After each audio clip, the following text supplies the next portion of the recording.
Good evening, everybody. Welcome to the Thursday, September 30th edition of the Norton Select Board. We call the meeting to order at 7:06. Appreciate the patience while we wrapped up prior meeting. Let the record show that at present 3 members of the board are here. Myself, Meg, and Renee is on Zoom. I believe we'll be joined by Michael around 8 o'clock, and I'm not sure about Christine. So we will get going with the 3 that we have.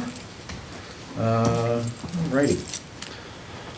As mentioned earlier, there is no executive session this evening, so we will jump right to public comment. Here's Christine, 7:06. Alright. If anybody in the public has any comments, please indicate on Zoom by raising your hand and I can keep an eye out for you.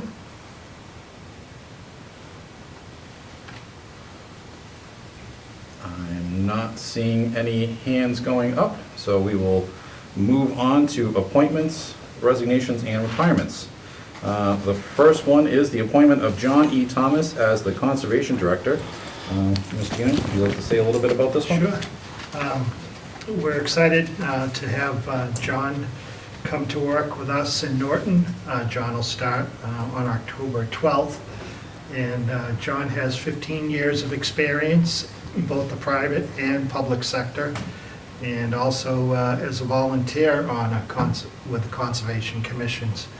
And we're really looking forward to having him come work with us. And I know John is on if he wants to say hello. Excellent. Well, Hey, John! Good evening. Hey, John, welcome to Norton! all right. Thank you. John, that would be our fine mayor, Mr. Peter Wiggins, Hey! welcoming you officially. John Thomas, this is Peter J. Wiggins, the honorary mayor of Norton. How you doing, sir? All right, Peter. Yeah, John, thank you very much for joining us. What are you most excited about? A new experience with a different town. All right, excellent. Well, welcome to Norton. Hopefully we treat you well, and we're here to support you whatever you need. So, Looking forward to it. all right. I can read the appointment letter. Actually, any other questions from Select Board before we move? No, just welcome. All right. Thank you. Yeah, thank you for taking on this role. We appreciate it. I'm looking forward to it. Excellent. All right. I hereby notify the Select Board that in accordance with the provisions of Article 4, Section 2B of the Norton Charter, acting in my capacity as appointing authority, I have appointed the following individual as Conservation Agent, John E. Thomas. Said appointment was made on September 21st, 2021, in accordance with the provisions of the Norton Charter, and will be effective October 6, 2021, unless the Select Board votes to accept or reject the appointment prior to that date. Quick question before we do. You mentioned October 12th? October 12th. So change that to the 12th? Yes. Okay. Quick revision. Said appointment was made on September 21st, 2021, and in accordance with the provisions of the Norton Charter, will be effective October 12th, 2021, unless the Select Board votes to accept or reject the appointment prior to that date. So moved. Second, Motion and second. Meg? yes. Renee? Yes. Christine? Yes. I too am a yes. Welcome aboard, John. Look forward to working with you. Thank you, everyone. I'll see you soon. All Yep. right, look forward to it. Thanks, John. Good luck. Next up, we have the appointment of Anne Marie Alves Kershaw to the Cultural Council. I think that's probably the hottest committee in town right now. That's every meeting we've had, at least 1 or 2. That's very- good, That's that's very good. exciting. All right, It's the largest committee in town, too. all right. So Chair would entertain a motion to accept the appointment of Anne Marie Alves Kershaw to the Cultural Council. So moved. Second, All right. Meg? yes. Renee? Yes. Christine? Yes. I too am a yes. Excellent. Next is the appointment of Brian Faria to the Recreation Commission. Another great group. Chair would entertain a motion to accept the appointment of Brian Faria to the Recreation Commission. So moved. Second. All right. Meg? Yes. Renee? Yes. Christine? Yes. I too am a yes. And in a different tone, resignation of Evan Moitoza as a special police officer from the Norton Police Department. Is that something we need to accept? Yes. Okay. Chair would entertain a motion to accept the resignation of Evan Moitoza as a special police officer. So moved. Second. All right. Meg? Yes. Renee? Yes. Christine? Yes. Two and yes. Is that it for this evening? That's it. All right, excellent. That brings us to licenses and permits. We have a vote to approve the application for a common victualler license of Ming Dynasty to be utilized at 63 East Main Street. Talk us through this one, Mike? Sure. So this is the restaurant directly across the street from us, and their hours of operation will be Sunday through Thursday, 10:30 to 9 p.m., and Friday through Saturday, 10:30 to 10 p.m. And so this is transferring the common vicular license into their name, and I don't know if anyone from there is on. I don't see any names that I recognize, but this was just for food. Yes. This is not for alcohol, No. beer, wine. Nope. Okay. Any questions from the board? All right, it's always exciting to get a new business in town. So Chair would entertain a motion to approve the application for common vic license of Ming Dynasty, 63 East Main Street. So moved. Second. Okay, Meg? Yes. Renee? Yes. Christine? Yes. I too am a yes. Congratulations, best of luck to you guys. Next up, one-day beer and wine liquor license to Bob Meadus and Heidi Meadus for a private event at 98A Burt Street from 6 p.m. to 9 p.m. on Friday, October 8th. They also have one, do they need to be separate? No, I think there's three of them, so Okay. Where is, if you could do them both, Yep. all at once, all that three? would be what is helpful. it? Why is it Bert, what's on I Bert? believe they bring, it's a private event that they bring in, an outside server. So if you brought a caterer to your home, Yep. you have to have a liquor Yeah, I license? remember these guys have done this before. They have Because you it. know. Yep. I don't know if there's any other contacts behind that. I Yeah. think they do fundraisers Exactly. and things like that, so. Or animals. Awesome. Smoky Chestnut Farm Rescue. All right, Smoky Chestnuts Farm Rescue. Thank you.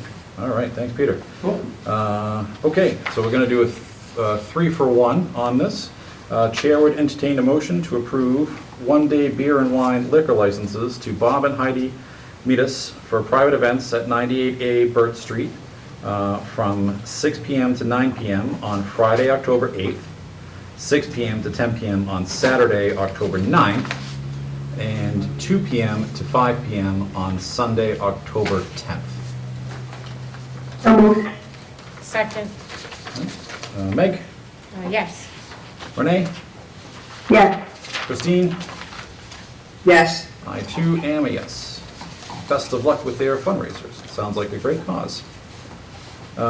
Next is a vote for a one-day beer and wine liquor license to Scott O'Rourke, private event at 12 Howard Street, part of Wheaton College, from 6 p.m. to 9 p.m. on Friday, October 8th. It's a busy night in town. Yeah. I wasn't invited to any of these I know, parties. it's- social calendar is wide open. All right, if there's no discussion, Chair would entertain a motion.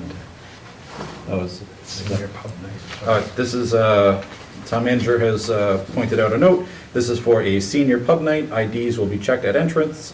Seniors 21 plus will wear a bracelet and be provided 3 drink tickets. Seems very responsible.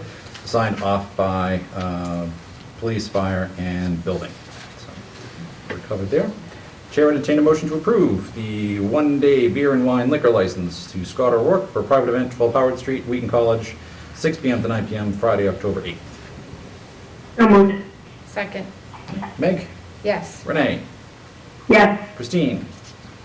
Yes. I too am a yes. Excellent.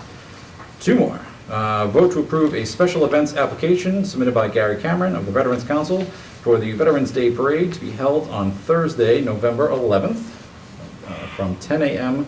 to 12 p.m. And this runs from 64 West Main Street to Pine Street, returning down to the Town Common, and then to the Master Sergeant Trent Memorial, and ending back at 64 West Main Street, which I believe is the Yale School. This is a great event every year. Hope to see a good turnout. Any questions, comments? It's gonna be there. All right. Chair would entertain a motion to approve the special events application for Gary Cameron of the Veterans Council for a Veterans Day Parade to be held on Thursday, November 11th, 10 a.m. to 12 p.m. So moved. Second. All right. Meg? Yes. Renee? Yes. Christine? Yes. I too am a yes. And lastly, we have a vote to approve a special events parking permit application of Rosito Brothers LLC to be utilized at 253 Mansfield Ave from September 30th to October 30th, 2021. I'm assuming this is for Xfinity parking? Correct. Okay. This shows a total of 59 parking spaces.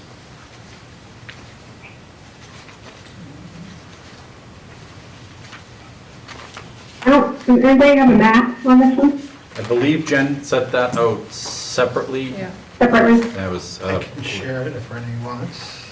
yeah, if you wouldn't mind popping that up, that would be great. Thanks, Mike. So is this where Hub Parkour is, next to Alberto's? Yes, the Yes. parking lot right next to Alberto was at 253. Okay, thank you. Yep. So it looks like it's utilizing the existing parking and not anything further. Allows for no parking behind the building, so there's temporary barriers at the sides and rear, portable toilets. Sounds reasonable.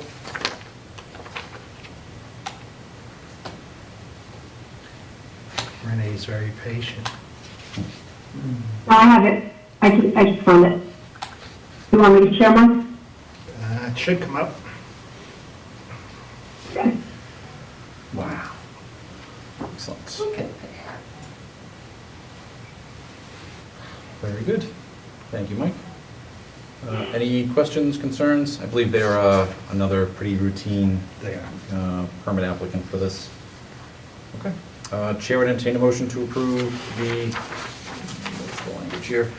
Special events parking permit for the Rosito Brothers LLC to be utilized at 253 Mansfield Avenue from September 30th, 2021 to October 30th, 2021.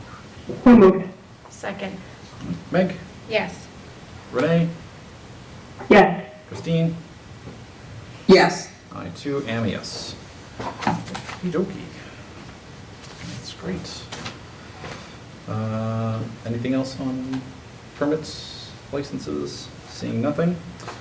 We do have some announcements. Christine, you want to run through those?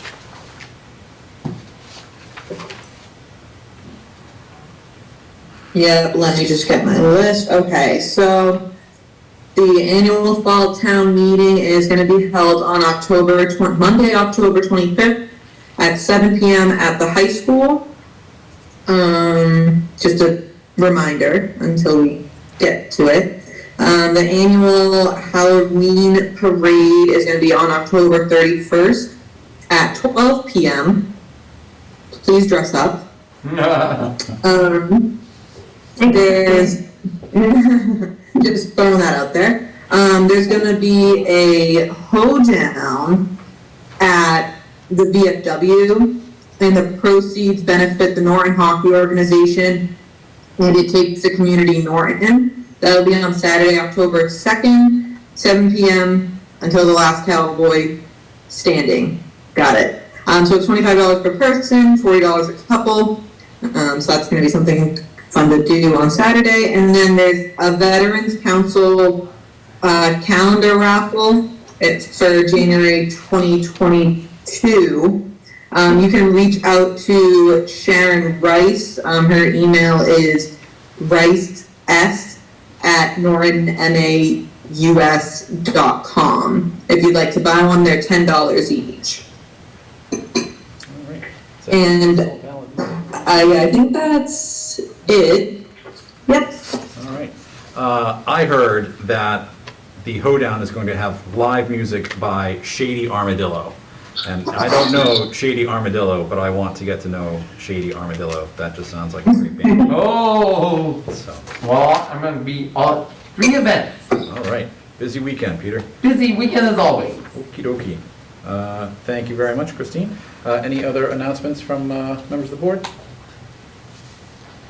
No? All right. We are moving through this like a hot knife through butter. This is great. New business. And this is where we start to slow down. Discussion and or vote to approve the Exit 10 LLC HCA amendment to location. Renee, this has you all over it. It does have me all over it, but it's not really mine. I'll do a brief introduction and just for background for the board. Exit 10 LLC was one of the 2 retail establishments that we approved in November of 2020 to operate. They were identified or had identified a location in the Blue Star area and had an agreement in place at the time with Condyne that has since fallen through. So they're requesting of us, I can speak for Alex, we've been in communication for several months. He's been diligently looking for a place to operate within Norton, and after having identified 2 or 3 places, has come across this latest one. And I think from perspective of, what we looked at and what we identified through the bylaw and talking about our preference for looking at buildings that can be refurbished and bring, a little light to Norton. This is an excellent solution for that. So I will turn it over to Alex to present the location and give his background as well. Thank you, Renee. I appreciate that. And just to make sure, does everyone have the stuff that I had sent, Renee? I did send it out to the group, but if you want, I can launch that, or if you want to present, you should have the ability to share as well. Okay.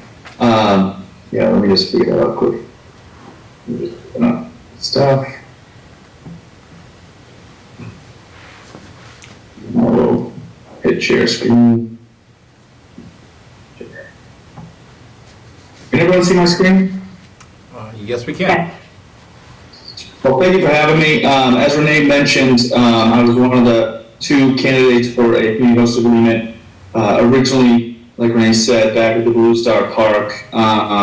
Obviously, like everything in this industry, it seems to go in flux, but we were posed with the kind of difficult decision to, it wasn't actually a decision, we were posed with the idea that we couldn't actually go where we originally set out to go in the Blue Star Park. So as we kind of navigated Norton and maintained kind of why we were approved, because it offered an opportunity to a different part of Norton.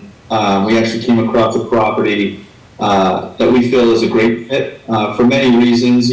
My background, obviously, if the board doesn't remember, just to kind of give a quick refresher, what kind of pays the bills every day is I'm a Dunkin' Donuts franchisee, and the things that got me interested in this business, this industry, was the fact that it's kind of in the realm of what I do every day. I joke that I sell illegal drugs, being caffeine already, but the way we envision this business continuing to grow and kind of flourish is through convenience, and I think we offer that on what we do today. And as I looked at sites, as I looked at Norton, as I guess re-looked at Norton, based on what the opportunities were, what the zoning requirements were, where people continuously commuted and needed convenience, we came across Old Colony, and as chances would have it, there is a Dunkin' Donuts across the street, but that wasn't the primary reason for choosing the location. There was a couple on that road because it was known for that, and because with car things that we discovered, we felt like it'd be a great convenience. On my screen right here, if you can see it, is the current, I refer to it as almost a plaza as it exists today. It's 407 to 411 Old Colony, so it is this kind of rectangular pad site. As it stands today, it has 4 buildings. We had met with Chief Clark, and we spoke to the building inspector. We spoke to a bunch of people in regards to this. Everyone excited about the opportunity to kind of revitalize this specific location, considering that it's one of the few on that road that hasn't been kind of brought back up. One of the major concerns was ingress egress, and having gone over it with my contractors and people that I'm surrounded with in regards to this, we felt like the best opportunity to just fix this would be to remove a couple of the buildings, add for parking, easier in and out, and then obviously maintain the 2 buildings on both sides of the premises. And then I'll bring up my son there waiting.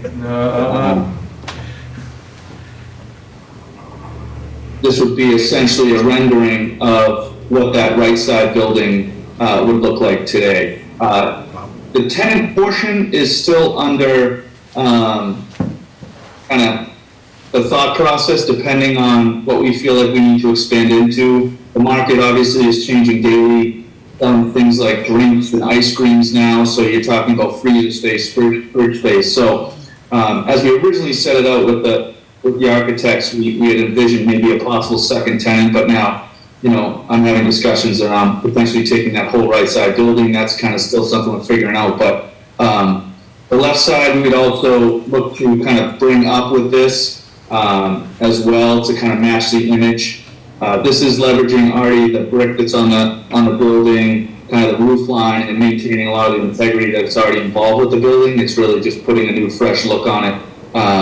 But everything we know now kind of leads me to believe and continue to believe that it's a great site, has great parking, great in and out, and maintains exactly what I was looking for when I originally set out to Norton in this market, which is to lend itself as a convenience to people. And I think that the route the way I look at it is you have the right side as the AM side of the road. That's your Dunkin' Donuts. That's your head off to 495 from down south there. And then you get your PM side, which is this side, which would lend itself to cannabis and convenience on their way home. So happy to field any questions. This kind of the way I approached it, obviously not an ideal situation based off of the original discussion around being a Blue Star, but I think that one thing I spoke to Renee quite a bit about, and we spoke several months about this, is I didn't want to just find a location that was zoned correctly, but didn't lend itself to having a future of being just an overall good retail site. Excellent. Well, thank you, Alex. I open it up to any questions or comments. What restaurant is that? Do you know? I'm trying to- Fisherman's 3. Yep. Okay. Trying to picture it. If you want, like, I can share my screen. I actually have like the in Google Maps. Yeah, it's a bit run down the area. It's right in front of the Oasis. Yeah. You can envision what that looks like. That's what I was thinking the restaurant might have been, but. Yep. Yep. Before the Oasis used to be Lantern Lodge. So if you move forward, I'm assuming the existing tenants in that building that would become the dispensary would find a new location? Yeah, so a lot of those tenants, and being in the real estate side of my other business as well, just based on the appearance and some of the other things, they're all month to month. They're, it's one of those buildings that lends itself to having a cheap rent and not a lot of things that cater to specific tenants. There's been a lot of turnover on that specific side of things. It's a used car dealership now.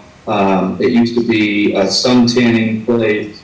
They have constant turnover there. I think, with the revitalization of the building, and then obviously when we get to it, the fisherman side of it, I think we're going to see better longer term tenants overall. Yeah, there's not many people there right now that I'm sure anyone's terribly familiar with because they haven't been there that long, outside of the restaurant, obviously. Yep, and I remember Harris Salon being there back in Peter. the 90s. Very good, thank you. All right, any other questions from the board on this proposal? So Jack, Yeah, kind of going off, go ahead, Renee. no, mine wasn't a question. Go ahead, Christine. Okay, no, kind of going off, because that was my concern with where the location was. I didn't know if there were still tenants there. I know there's a few people still using the buildings. So are we gonna like assist those people if, you know, I guess I'm just sort of confused, and I might have missed it, but so would you knock down the buildings and put a whole new building, or renovate the buildings and connect them?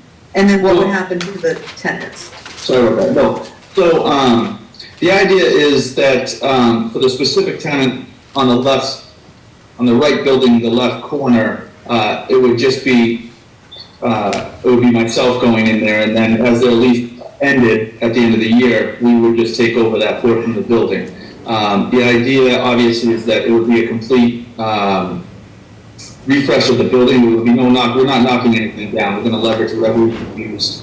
And that's why we maintain the aesthetic. If you look at the peaks on the roof, they exist already. They'd just be bringing that stuff up to kind of newer, imagery, signage, you know, replace what needs to be replaced and kind of gut inside whatever needs to be gutted. The buildings are in pretty rough shape. So I envision that there's going to be some more work than obviously just the aesthetics on the exterior. And obviously with all the stuff that cannabis brings, we're going to have to input, you know, all the necessary things that are required for cannabis. But no, the tenants, and that's why I had 10 on the right side of that, the tenants that are agreeable to stay is something that, you know, I envision as part of the upside of revitalizing the property. And then, you know, obviously all the negotiations with the current tenants are going to be that, you know, we're going to put money into this to make it a viable and really beautiful property. So we encourage them, I think we're going to encourage them to say, obviously with the exception of the used car dealership, which from my understanding with the current landlord is that, you know, they're not a long-term solution anyways. But no, it would just be us coming into that corner, revitalizing the buildings, and then trying to maintain, attract even better retail tenants. Okay, thank you. No problem. Renee, you had a comment? Yeah, just a comment, if you guys didn't see, the initial amendment that I sent out was updated. Had a chance to meet with town council and to make some minor edits. So Jen had sent that out later on this afternoon. Thank you, Jen, and sorry I didn't get it to you earlier. No problem. All right. Anything else? All right. Well, thank you, Alex, for the presentation, and Renee for bringing this forward. So I'll open it up. Any questions from, we have a pretty robust crowd in the Zoom tonight. If anyone else is here to ask any questions on this topic, please feel free. Raise your hand. I just want to make one comment, Alex. I appreciate you being thoughtful about the signage and about, you know, obviously curb appeal, because that's been a big beef of mine, especially since that's sort of the first entryway from Attleboro into Norton, and it's always been an eyesore. So I welcome the fact that you recognize that as well, and you're going to clean it up. Appreciate it. Yep. All right. So Chair would entertain a motion to approve the second amendment to the host community agreement for Exit 10 LLC, changing the location from 237 East Main Street to 407 to 441 Old Colony Road. So moved? Second, Meg? yes. Renee? Yes. Christine? Yes. I too am a yes. Excellent. Well, best of luck, Alex. Look forward Thank you very much for your time. And Jack, just a comment, and outside, I doubt you have this on your calendar, but just so the board's aware, the next step, you know, that you would have done a year ago essentially is to have the public, I can't remember if it's called the community outreach meeting, So that's one of the things that'll take place next, just to talk about the location and what his plans are. Excellent. Well, please let us know what we can do to help get the word out when that gets scheduled. Would you have to change the name? That's one thing I was thinking. No, because the name is essentially going to be a DBA. It's not going to be the corporate name, so. Got it, okay. And Renee, I just have a question that, or whoever might be able to answer this. What's the like policy for doing a community outreach meeting? Do you guys have to do it by a certain time, or is it just as it moves close? It's just one of the steps that it goes through as things happen. It's actually a requirement of the Cannabis Control Commission, Christine. And so typically what needs to happen is the HCA is approved by the town, obviously with the location agreement, and then because of that location, there's a posting that has to happen for folks to be informed about the establishment going in and have an opportunity to give public comment. Similar to, if you remember when we approved the Lucky Green Ladies, so they're scheduled for October 4th. Yep. Okay, so it's just once that address, like everything's finalized with the address and the location. Yeah, oh, go ahead, Doc, sorry. I was just going to say, the only reason I didn't do it before was because during the negotiations with Condyne, things just started to kind of go the other way, and I didn't want to kind of take that next step until there was a certain, concrete answer on where I would be, because I didn't want to kind of tease everyone or trick anyone with where things are going. That's why in this scenario, one of the different aspects that I really kind of sought out was the ability to purchase the property, which kind of put things more in stone for me. Okay, thank you. No, that's honestly where I was going with it. It seemed odd that it's been since November 2020 and we hadn't heard, done one of these, but now it makes sense. So thank you both. Absolutely. All right. Excellent. Thank you, Alex. Appreciate it. All right. Next up, we have a discussion and/or vote to approve a host community agreement with Oasis of Tranquility. Renee, again, this seems up in your wheelhouse for the EDC. Yep, give me just 1 second, Jack, sorry. No problem. Should we hum the Jeopardy music? No? Okay. No, I'm back. I had the phone that was ringing behind me, so I didn't know if you could hear it. I just wanted to silence it. Very good. Okay, so I sent this out a couple days ago to the board for awareness. I don't know if you guys have had any discussion on it. Not discussion, I'm sorry. If you guys have had an opportunity to review this. This particular item, Mike and I had been reviewing an HCA for Oasis of Tranquility. As part of that review, of course, we go through like the normal process of reviewing it compared to our template, having discussions with town council, so on and so forth. If you did see the email attached, underneath the email are two specific threads that we got from the applicants. One that went to Mike and myself, and then one that went to Mike, myself, and I think Paul and Paul Giuseppe and Sandy Overhead. After receiving the emails, we were, Mike and I talked briefly, we were quite surprised at the tone in the emails.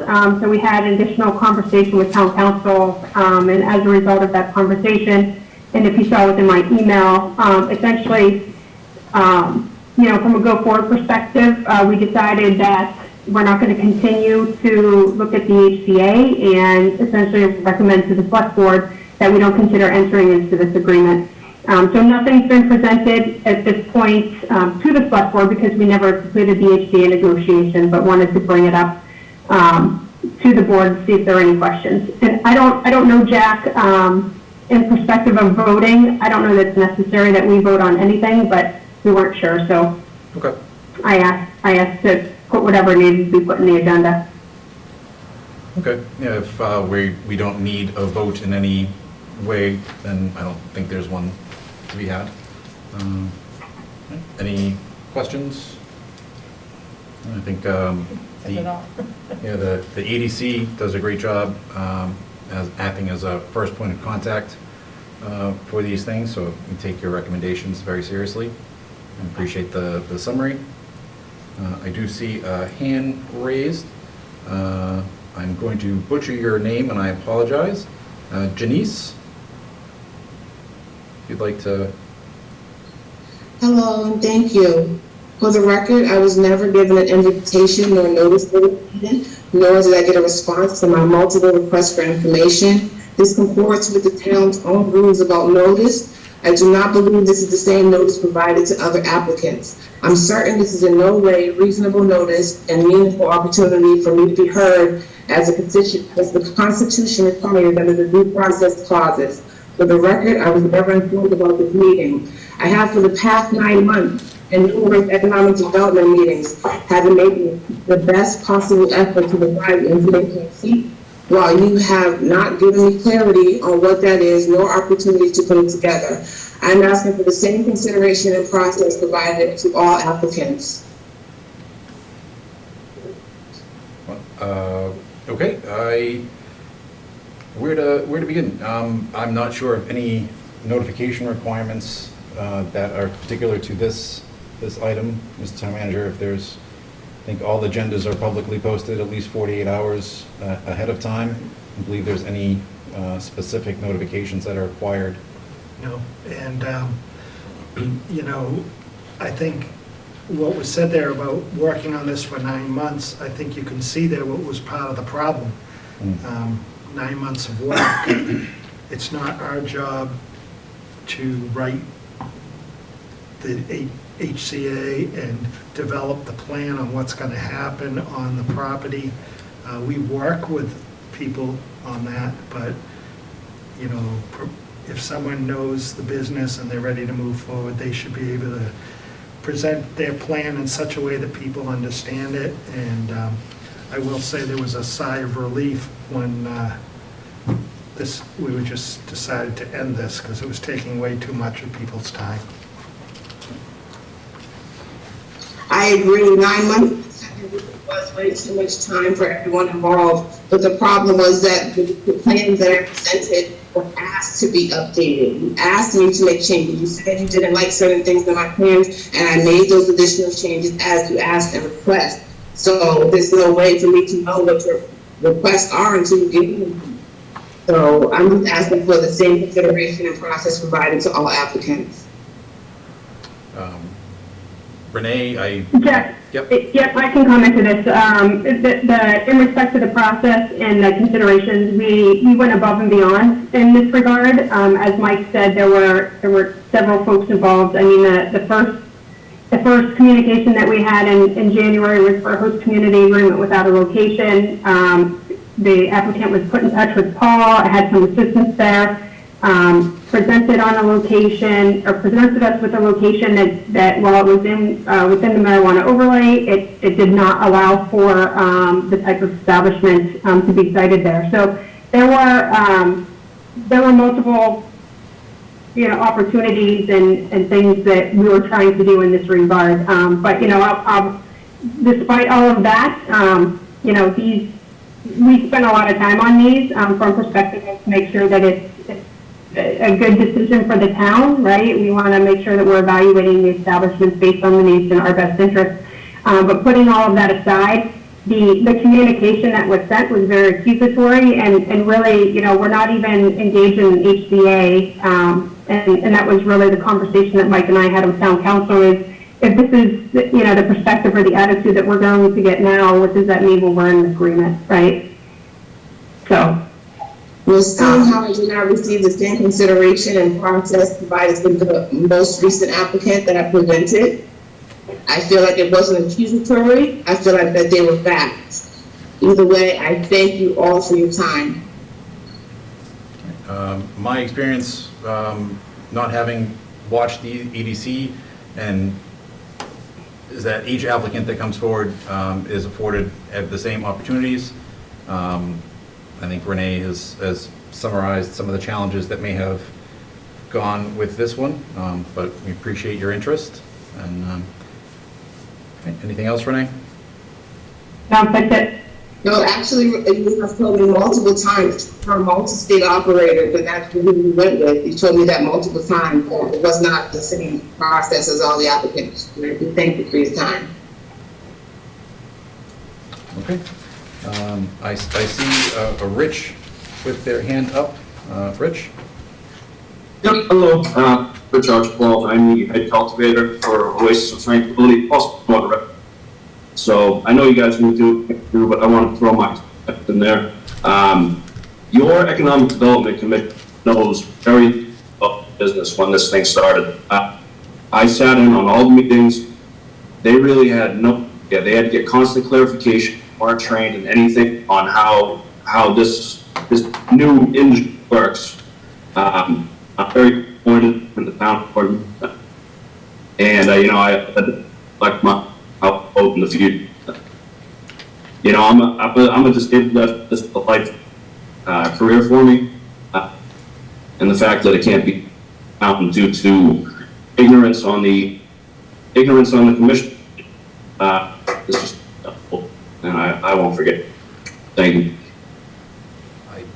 I would push back on ignorance within the EDC on this topic. I think they have shown themselves to be very intentional, planful, and when they are unsure, they do seek clarification, which I think is all we can ask for the volunteer. Well, that's one of the reasons why it's been going through 9 months, because we'd say we're doing this, and you'd be like, no, you have to do this. Then we'd come back, no, this is the regulation kind of thing. Constant back and forth.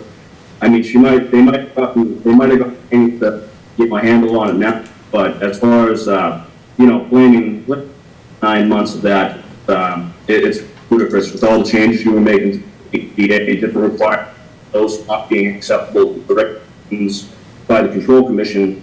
It's just being kind of like a mess, very big mess. All right. I appreciate you guys coming and sharing your experience and your perspective. And I wish you the best. For the record, can I just ask, was the disqualification that you're suggesting, was it due to a tone of email, or was it, what was the actual reason? Janice, I think I was clear in my email about your tone in the email and the, in respect to the inaccuracies that we encountered throughout the way. So, again, it was a conversation that we had with town council based on the totality of the situation to part ways. So certainly wish you the best of luck in the future. Yeah, you are. Okay. Great. Thank you all. Let's move on. We have a review and/or vote on the acceptance of altered layout of Leonard Street widening and authorization to acquire parcels for this purpose, all as shown on the widening plan of Leonard Street. Mr. Town Manager. Right, sure. You have a letter from the planning board, and what this is Leonard Street.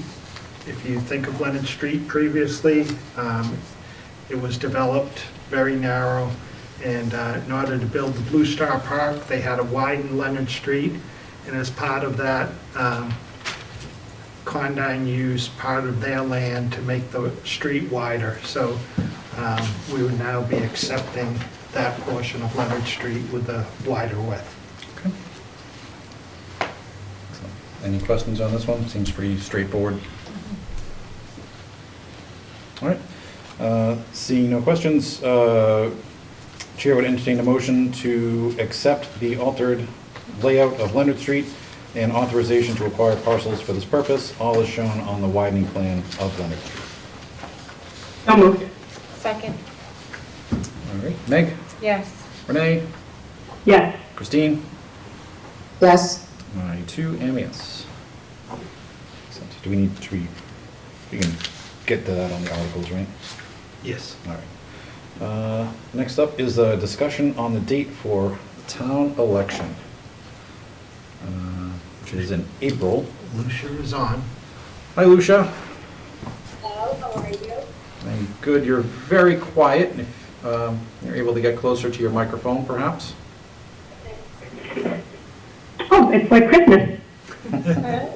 Sorry, it's Halloween. Can you hear me? Barely. Yeah, very, very quiet. Enjoy it. Better? That's better, yes. Okay. I know I'm very, apologies, but the dates, looking at the date for vacations, even how that I wanted to get in there. Originally, I thought we had 2 dates, this is the town cleanup, but that should sound like it's, that should be a fact. And then that day, so kind of a little sort of being here right now.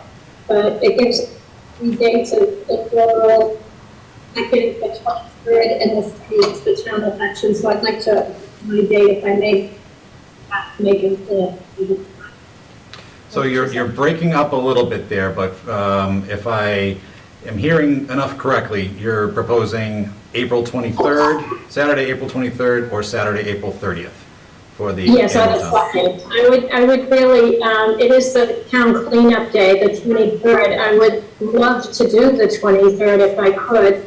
Otherwise, I think I'd like to do the second. It's going to be a busy election year this year, so with a new lot will be coming in, I just want to get going. That's all right. And the school vacation week, I don't know if you said this, Lucia, but it's the 18th to 22nd. The 18th to the 22nd, right. So probably the 22nd would be so good then. Right. I didn't hear that last part. I'm My sorry. side of town. That probably wouldn't be so good. Can we go for April 30th? I think April 30th sounds reasonable. Don't see any abutting holidays that would pose a challenge. Can we reach out to any of the rec sports leagues or youth sports? Make sure that there's not a big event planned. I know we've typically bumped up against soccer days with some things in the fall. Okay. All right, I'll get in touch. Okay, but yeah, Okay. I sense a warming around April 30th as a reasonable date, assuming there's no other major scheduled items at the middle school. Okay. All right, okay. And again, I'm sorry I'm so early here, but No, it's one less thing to need to worry about later on, so that's good. What would you Thank you. recommend for timing? the timing, well, we obviously we know we're going to be contested. We'll probably have, I'm assuming we'll have a race with the select board. We have two, I believe, 2 positions, correct? 2 seats, You yep. and- Okay, 2 seats, you and Renee. So I'm assuming we're going to have, yes, probably 1,100, 1,200, maybe more. I don't know what the state is going to do as far as the mail-in ballots and the early voting. So they've only increased their laws until December 31st, but I'm sure they're going to be on it first thing of the year. I don't have an issue of mail-in ballots for the town election. I think it would be a good idea. And I could check with them if the legislature hasn't passed anything. I can check with the state to see if we can do that, which I would think we can. But I'll keep you posted on all of that. Okay. Yeah, I like the idea of mail-in ballots, try to make it more accessible. That'd be great. Okay. All right. So I propose we hold off on formally setting the date until we confirm that there's not a soccer event or anything. That's all right. All right. Should have checked. My apologies. Nope, that's all good. Okay. Thank you. Thanks for your time. No, thank you, Lucia. Anything else for Lucia before she, oh. No. Not again. Okay. All I right. want to comment unrelated. What is Or that? do I have to stick to the agenda? For you, what do you got?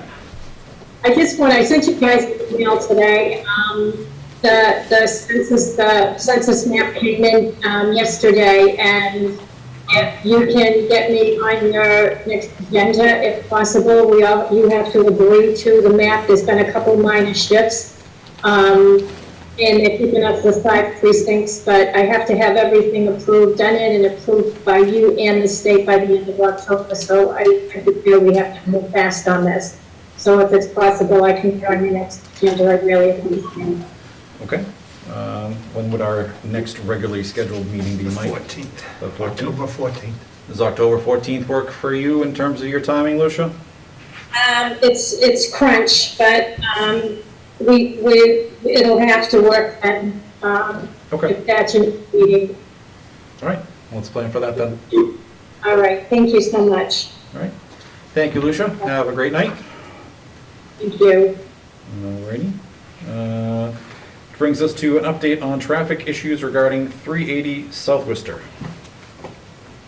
Mike? I have not had, and I checked with the police department, they have not had any recent issues out at their location. And the police did tell me they are going by there at midnight. The midnight shift goes by there to check on any trucks. Okay. So, There's been discussions of trucks being left to run, causing issues and disturbances for the neighbors over hours. So, all right, if we can keep up the monitoring on that. All right, any questions on that? Great. So Mike, that brings us to old business, and Mike has asked us to take this next one out of order. An update on the Plain Street Solar Project at long last. It's been pushed off a few times, so. hopefully somebody's on. I know I was told that someone would be on, but is someone on representing the company? Is that perhaps George Carson's? Yes, yes it is. Good evening, sir. Yeah, good evening. My name is George Carstens. I represent the owner of the solar array. So I can provide you a quick update. As of today, the chain link fence around the array is complete. So that was kind of a big push for us to get that done.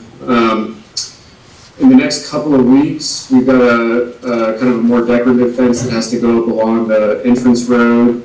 And then early next week, we're going to be doing the wetlands remediation plantings for the area that was cleared incorrectly. That's kind of the big, more site work stuff that's left to complete on this project. Hey, George, where's the wetlands remediation section? Yeah, good question. I believe it's at the front of the site, along the, let me just try to get a little map open here.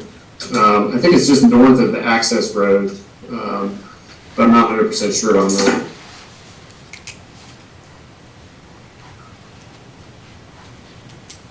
Let's see. There was did you guys get a copy? I know there was a wetlands remediation plan that was prepared for that specific area with recommended plantings. Do we have that in our packet? No. Fortunately, that did not make it into our packet this evening. Okay, well, I can certainly provide that information. And I apologize. This has kind of been handed over to me, so I'm I've been getting up to speed here in the last month or so. But as I understand it, the plantings have been agreed upon, and that's kind of our last piece in terms of the major site work that has to be completed. Okay. I'm assuming that's being done with Conservation Commission and Conservation Agent? Yes, correct. Great. Other than that, we've got a few electrical items which we're going to be handling in the first couple of weeks of October. Nothing, just some small truck rolls and a small crews there. After that point, we hope to close all of our permits out. And then just, still have to finish out the process with National Grid and getting it energized. But that's kind of our path forward here. Excellent. Any questions for George? All right. I have a question, Jack, if I may. Please do. George, when you may not have any information on this, so I'll just present the question. If you don't know, feel free to come back to us. But One of our last discussions was on the condition of the house that's sitting on the property. Initially, there was supposed to be somebody living in the house, and that fell through, I think, just as a result of COVID and where people were working. And then we had discussion on whether the house was going to be removed or if it was going to be renovated. And the last update that we had was that there was going to be some renovations to the outside as well as some upkeep to the grounds. Do you have any updates on that or a timeline when that will take place? It's quite an eyesore. Yeah, I'll start by saying that I don't represent the landowner, and so that piece of it is in the landowner's hands. However, I do understand from the landowner that there is somebody slated to do some renovations on that house, and none of that can happen until we, essentially are complete with the solar array. So I can't give you an exact date, but that's what I understand is kind of the next steps there. So I would imagine that once we close out our permits, hopefully mid-October, that will allow them to move forward with that house. Okay. Great, thank you so much. Welcome. Excellent. Well, thank you, George, for coming in, providing an update, and hopefully it sounds like a few more weeks, and you'll be able to close out your permits and project done. Great. Yep, absolutely. We are also excited to bring it to a close, and thank you very much for everybody's time. Have a great night. Thank you. Alrighty. So if everyone is amenable, I will hold off on the review and or vote on fall annual town meeting articles until Michael is able to join. He had indicated previously that he would be approximately an hour late due to a work commitment, so he should be joining shortly. So I suppose we go through the remainder of our agenda, as short as it may be, and then circle back to that. Everybody good? Okay. Excellent. So Mike, you're in the barrel. Update on Reed and Barton. Okay, well, keep your fingers crossed. A Realtor did come in this week who said that he thought he may have a client that'd be interested in purchasing that property. So I did give him the opinion of counsel on different ways that could occur. So he was going to share that with the client and their attorney, and that would be nice. In the meantime, Paul says he expects to hear back about the award of the Phase 2 assessment in November. We applied for $60,000 for that. And also, Paul talked with a grant writer and also Serpent, who both told him that money to tear the building down would come through the community development block grant money, and that there was very little likelihood that Norton would receive that money because it's geared towards communities with high concentrations of poverty. So the decision was made not to put in the effort and all the hours that it would take to complete that application. It was felt that it would better to use Serpent hours to help them out with the feasibility study on the site. So hopefully someone does come forward and purchases that site. That would be excellent. What do we have?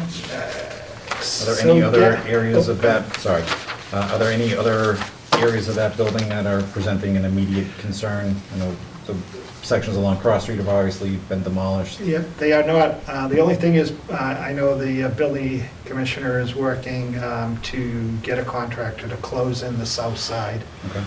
That's open right now, like they did the north side, but other than that, there's no imminent danger. Okay. Where were the funds to close that? Those are the funds that we had left over from the previous demo. Okay. That would be a small portion of those.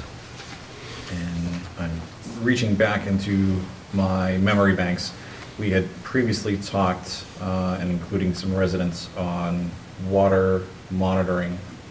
Did we get any response back from the EPA or DEP? I know DEP has done some monitoring out there. I'll look for the results and get that to you. Okay. We could make sure that those make it to the news section on the website. Okay. Be helpful. Any other questions on Reed and Barton? All right, thanks, Mike. No problem. Just wanted to talk a little about GATRA to go. I had a meeting with GATRA and Wheaton College. When COVID broke out and Wheaton was closed, GATRA stopped the bus going down 140. And rather than restart that bus, their feeling is that there's very little usage on that route. They're looking to do what they've done in some other communities with GATRA to go. It's similar to like having an Uber app. When you need GATRA services to go somewhere, you just go on the app and they'll send a van to come pick you up and take you where you need to go. So we'll be working on this with Wheaton College because we'd love to have the service, because we talked to them about our concern was that we didn't have any service to the east side of town. And we have Norton Glen, we have Red Mill Village, we have the 274 East Main Street, now we have the industrial park down there. And then also, we don't have a store in town anymore. So if people could get this service to take them to a supermarket if need be. So we'll work together and see what proposals they come up with. We'd like it to be revenue neutral, so whatever our assessment is right now for GATRA, that's what this would be. Because Wheaton was paying about $110,000 or $120,000 a year for that bus going down 140. Wow. So. I used that bus a lot of times, and it was very convenient, and I would take advantage of this GATRA Go Connect to take me to Norton, Mansfield, Foxborough, Plainville, or maybe Easton. All right. So is there any timeline on when this may have a bit more detail behind it? Yeah, no, not right now that I know of. They're still working on the concept, and as you can see, they do run it now in Mansfield and Foxborough. Okay. And so now they're looking to extend it into Norton, so. Okay. Yeah. No, it's definitely something to watch. It seems like a pretty good replacement for Yeah. that bus. Right. All right, just to update you on the owner's project manager selection, Vertex has been chosen as the OPM. They'll be going to the Permanent Building Committee meeting the second week in October, I think. I don't know if you remember, Jeff. I think it's the 12th. Yeah, I think you're right. So they'll be attending that meeting, and they're working on some strategies to bring to the Permanent Building Committee on that. So it's good to have them on board, and they do expect to develop an RFQ for architects and have that out by the end of October, so Wow. be good. Excellent. Hey, Mike, I'm sorry, can you just repeat the name of them? I Sure. just missed that. Vertex, VERTEX. Okay, thank you. Yep. Would that make sense now that they have been selected to put their qualifications and presentation materials up on the PBC site? So we can Sure. just keep that Okay. information Yep. flowing?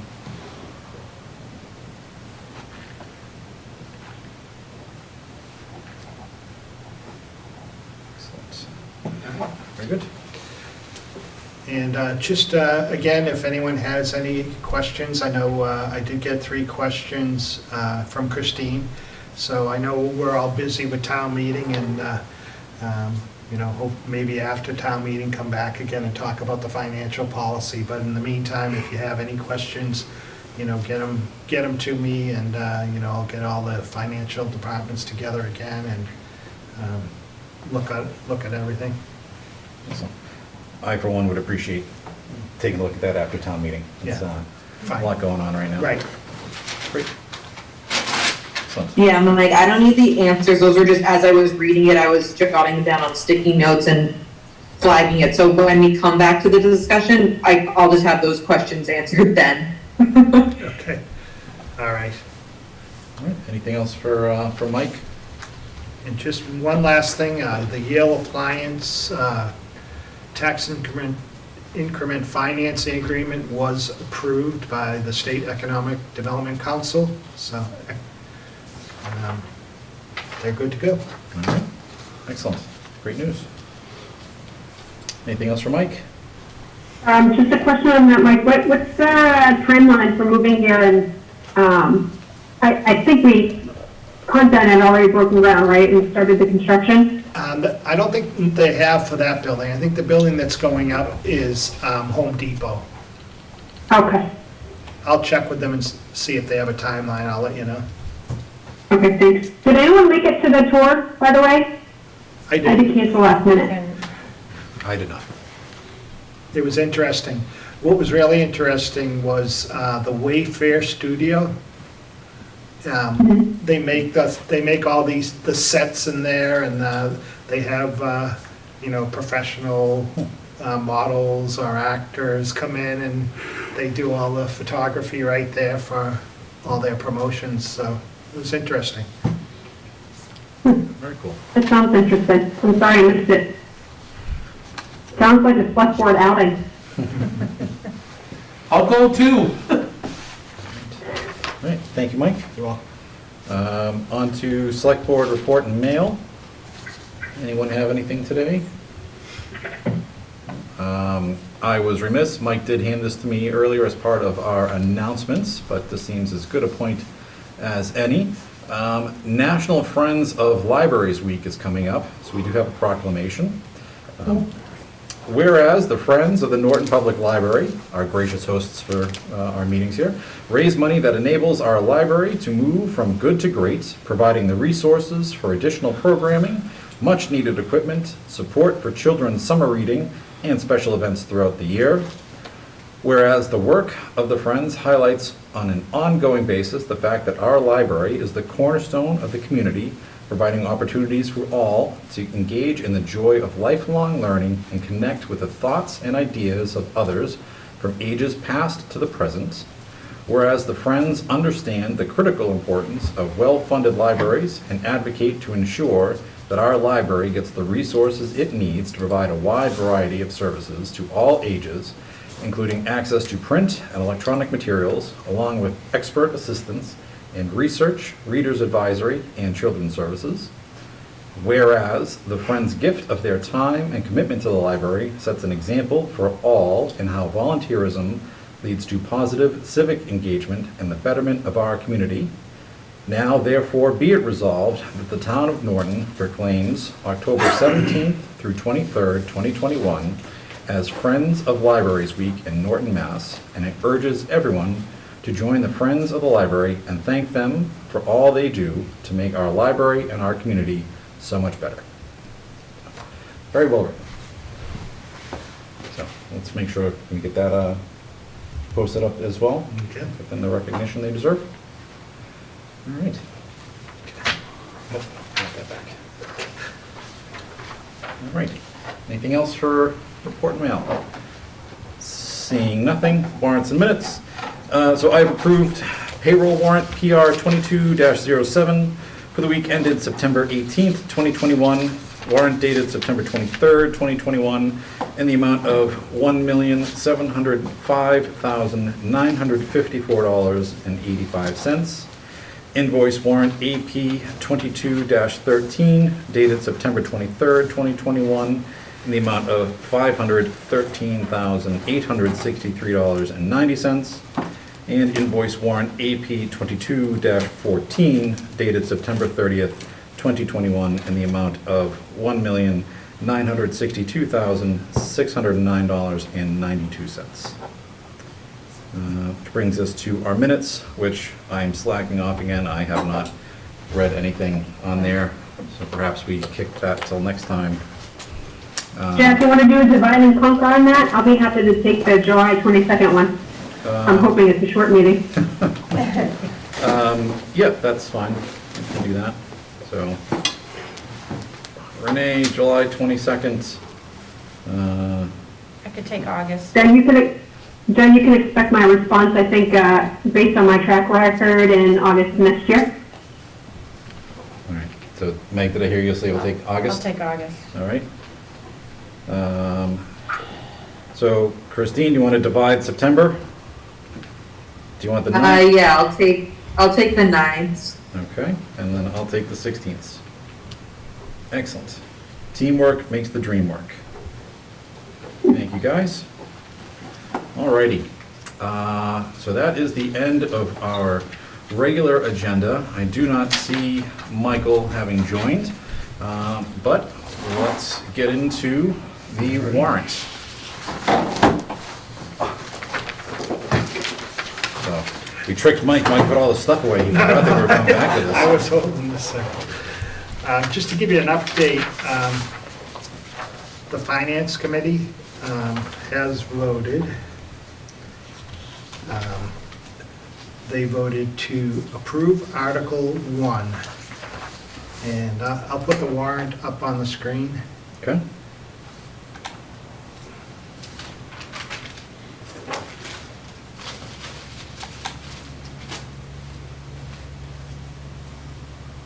Okay. So, Article 1 is a prior year bill.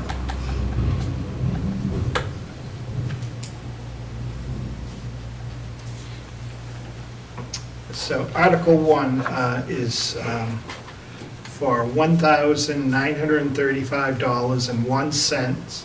And this is for 2 prior year bills for work that was done at the police department by Boiler Equipment Incorporated. And so these funds will come out of this year's allotted money for municipal building. Okay. So there's no need for appropriation. But where they're a prior year, they have to be approved by town meeting. Okay. So I was wondering if you want to vote on that. We can do that. Chair would entertain a motion to support Article 1 for unpaid bills in the amount of $1,935.01. So moved. Second, Meg? yes. Renee? Yes. Christine? Yes. I too am a yes. That would be 4-0 positive. And I'll just go to the other articles. Article 2, separation expense, we're still working on a final number on that. Article 3, 4, 5 are all budget related, and we're working on the final numbers. Article 6 has not been finalized yet, and the capital committee will be meeting, I think, next Wednesday to look at any changes to the capital plan. Okay. Christine, I think I didn't get a chance to read your note, but I believe you're on vacation. Do you need someone to step in for that meeting? Yes, please, that would be much appreciated. Okay. When is that meeting, Mike? Next Wednesday. Wednesday. Is anyone available on Wednesday? I have EDC, Jeff. EDC? All right. Since that's scheduling, we can figure that out offline. I'll let you know. Okay. Right. So the next article, you almost voted on tonight. Article 8, the Finance Committee was presented with the Planning Board's recommendation and also voted 10-0 to recommend acceptance of the layout of Leonard Street. Okay. And I think that one we can tackle tonight. Chair would entertain a motion to support Article 8 for the acceptance of the altered layout of Leonard Street. So moved. Second, Meg? yes. Renee? Yes. Christine? Yes. I too am a yes.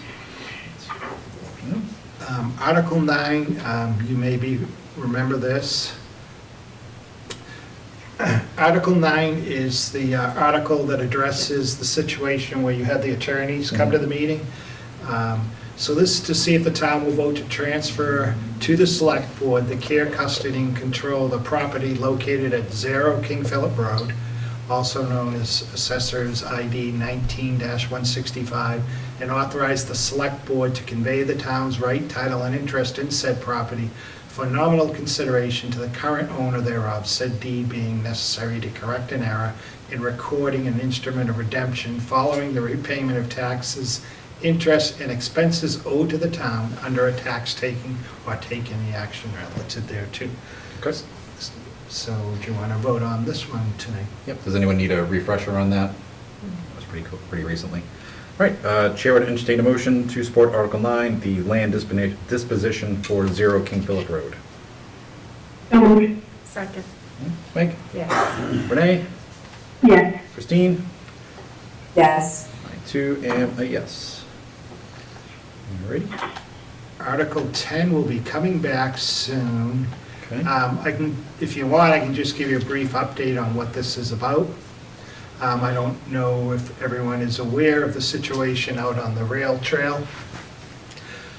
There's about 39 parcels along the rail trail that, through title searches, our title search had determined that the railroad never actually took their land. They took rights across their land for the railroad.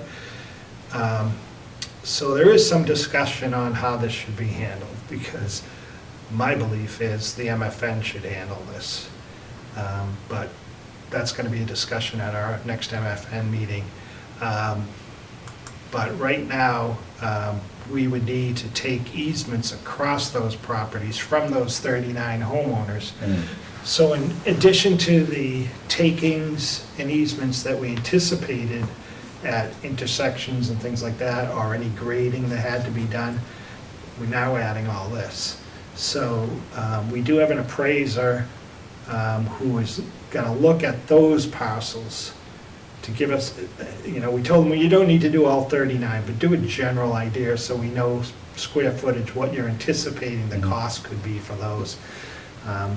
And depending on how things work out, we may have to come back and look for some money to purchase those easements. But the Alternative Transportation Committee met this week and reviewed everything, and they will be meeting again when we have some more information and then come back with a recommendation.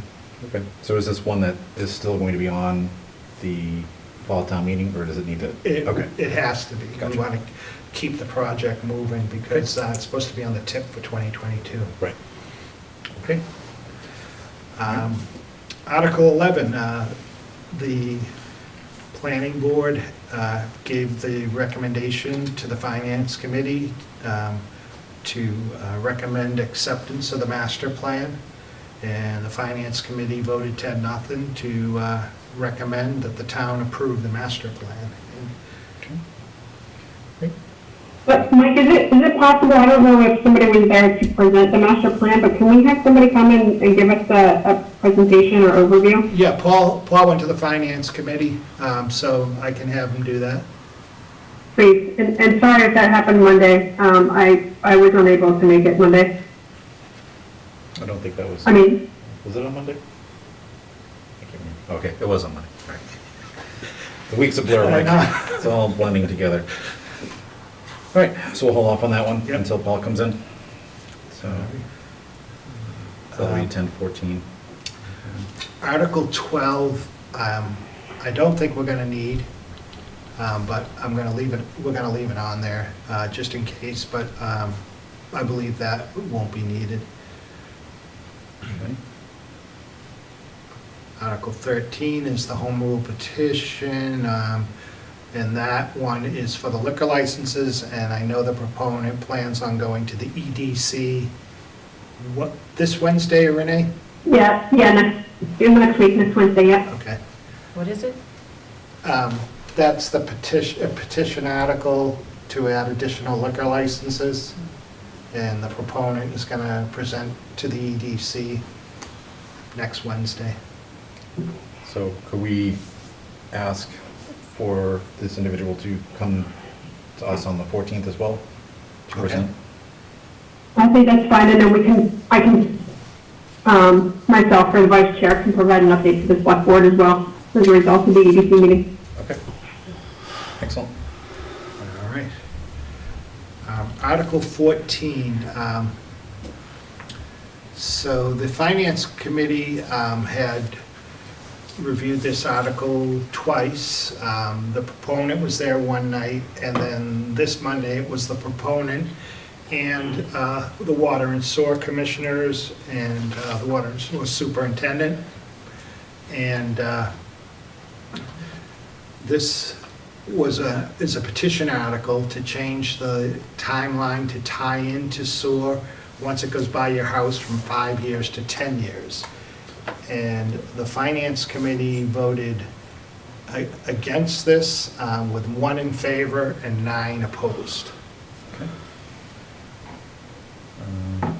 Can we ask for the petitioner to, again, come meet with us on the 14th, hear from them? I heard his perspective on Monday, but I think. So I'll have water and sewer and the petitioner If we could, yeah. on the 14th. Okay.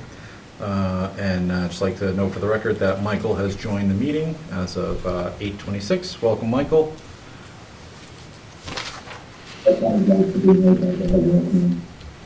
You sound like you're in a fish tank. My meeting was in a fish tank, no, I apologize for being late, I had a work meeting. Okay, very good. So good timing, I think, because we're on to some of the things that you have recommended. Wait. Do you want me to read them, or do you want me to explain them, or what my thoughts are? Yeah, I think if you could sort of explain the thought process behind these, that would be great. Absolutely. And your audio is pretty low, if there's a way you can get closer to the microphone. Try to do my best to adjust. No problem, we've been having audio issues with a few folks tonight, fortunately. Yeah, is that better? Not particularly. Okay, good, we can try. I'll move it closer. Actually, hold on. Oh, Mike, I got a hard stop.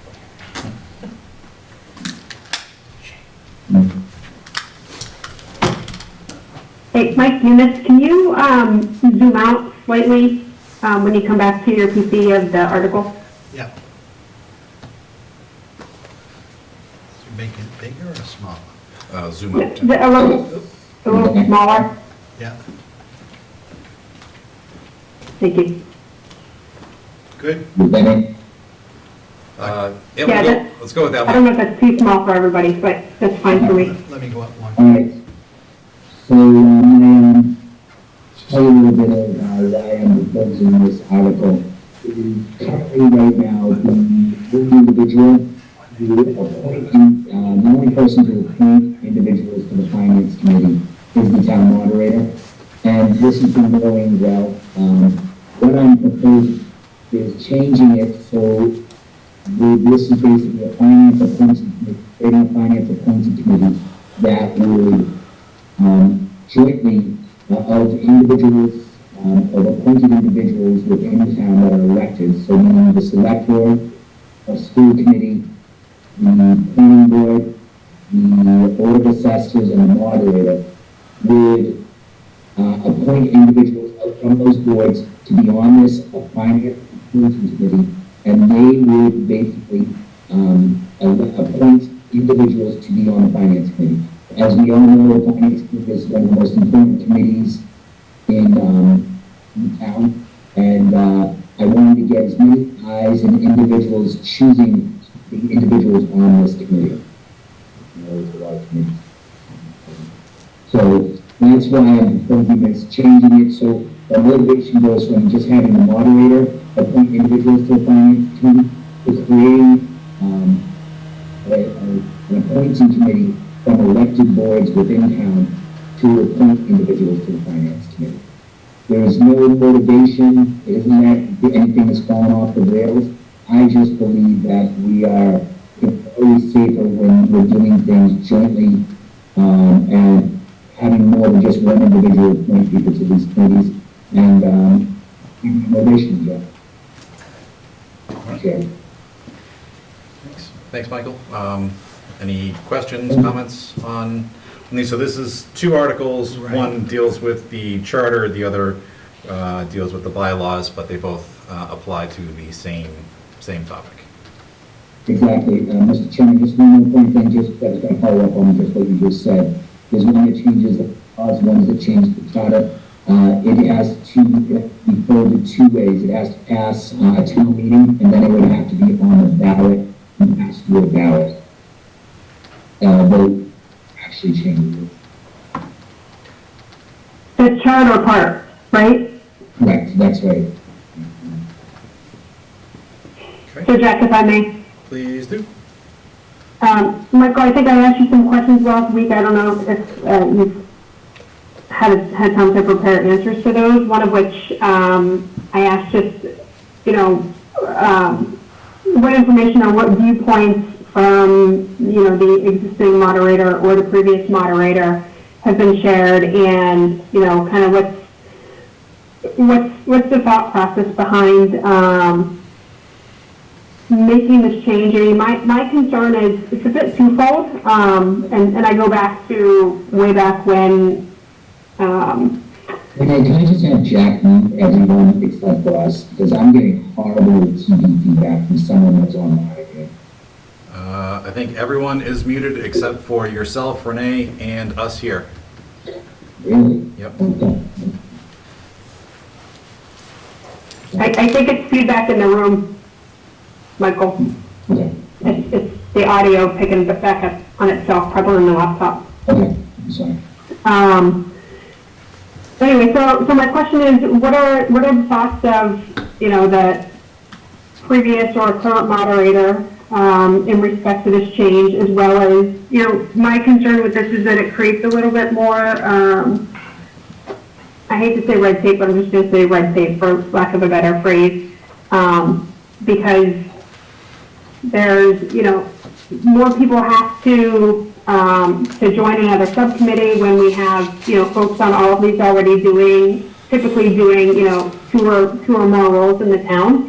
And then additionally, thinking about it from somebody who may be interested in the finance committee, I mean, I've talked to some folks about positions, in different organizations, different public bodies, and their concern was always the formality of it and having to go through a much longer process. So it's, I think of it now as somebody who's interested, right? We really want to promote interest, and somebody who's interested just, has an interview or a discussion with the current moderator versus having to submit a letter of interest, be subject to really like a group interview, and then whatever else the process might be. So those are my two primary concerns.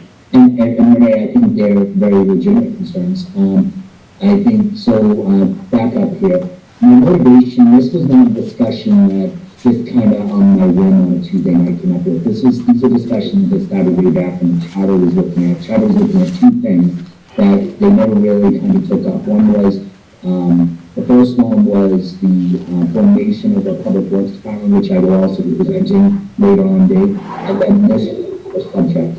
So with that, I have spoken to the current moderator, the current elected moderator, and he, obviously he's away, but I did speak with him and talked to him about my concerns. He did not endorse it one way or the other. I wanted to give him my perspective of why I thought it was important. And part of it is, I don't believe the finance committee is one of the most important committees in town. This is different than EDC, it's different than any other committee in town. And it really is taking up on the budgets and so forth. And I feel this eliminates any chance of, someone's politics, and it doesn't happen anymore, and I'm not trying to do that it happen. But if there's someone that wants to really kind of swing the way that finance is being spent in town, they run from moderator and then they try to appoint, because every year they're appointing several people to finance committee, and it kind of eliminates that per se, because now we've got 5 people meeting maybe once or twice a year to pick the people on the finance committee. So that's just, I am in the process of reaching out to other people around town that are sitting on boards to get their feedback. I will be working on next Tuesday the planning board, next Monday the assessors, and I will be on the finance committee's meeting to kind of explain and answer your question.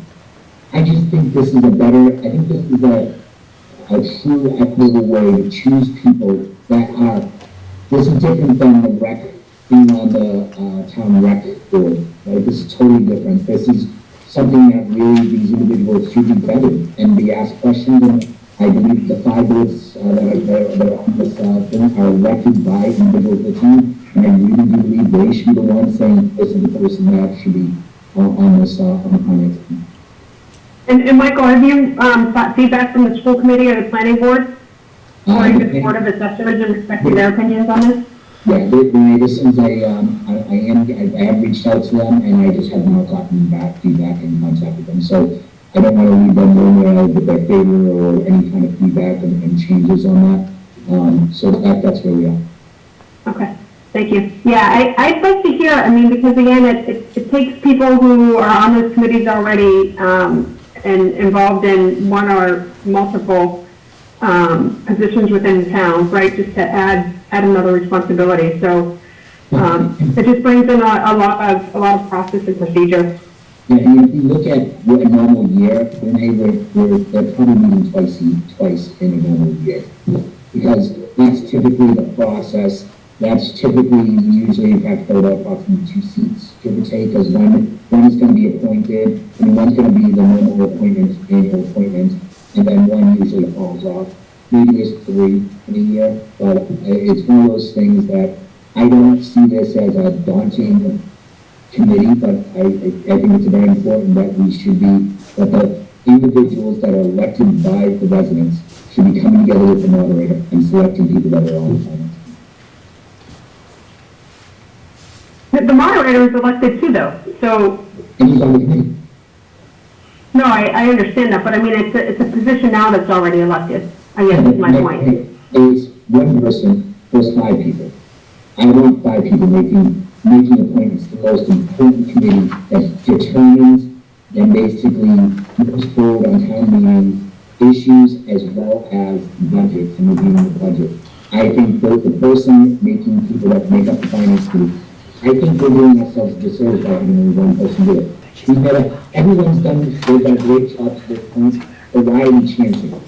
I think we should basically create this appointment committee and really have the 5 people vet the person that is going on to the finance committee.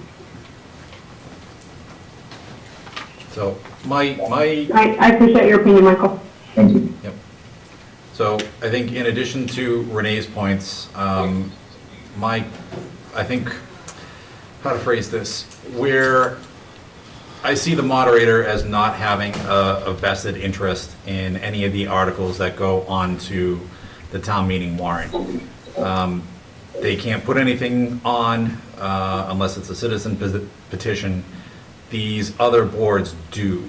So I think it's injecting at least the appearance, if not the actuality, of any political motivation to support the articles or the perspective of the individuals that put you on there. And again, coupled with, I know right now we've had an open seat on FinCom for probably about 2 months, and I agree with Renee that adding any additional hurdles to getting people involved is going to make it even harder. I think your intent is in a good spot. I just see a couple problems with doing this with where we're at right now. And again, the politicization of FinCom is a challenge. And I realize the counterpoint could be that the moderator gets sole discretion of who they put on there. So, yeah. Yeah, no, Mr. Chairman? Yes? Yep. Well, Jack, I think that's part of my motivation is to remove any politicization, because something, if you're absolutely right, the moderator cannot appoint people on it, but they can appoint people to the finance committee that may be in a tone that isn't in line with certain things that the select board believes should be goals of the town, or the residents of this town. They can appoint people to this. They can also lose their jobs in 3 years, right? But they can do this, and that's what I'm trying to do. And to say that the assessors and the planning board it really doesn't have much to do with the finances side. They have to do with the zoning side. I think that's where I think the balance with the moderator come in there. but with impact from the school committee and the select board as well. I think it's a nice balance. If I came to you and I said it should be a committee of 3 of the moderator, select board, and school committee, I think that your argument would absolutely hold up and say, I can see how people are like, this is going to be one-sided, it's going to be 2-1 vote every time for whatever mission. But I think there's a nice balance between the board of assessors, the planning board, the school committee, and the select board, where there's enough balance there of individuals that don't necessarily have a finance. The assessors and the planning board don't necessarily have a play in the town meeting or the annual budget per se. Thank you. Renee, did I hear you wanting to say something?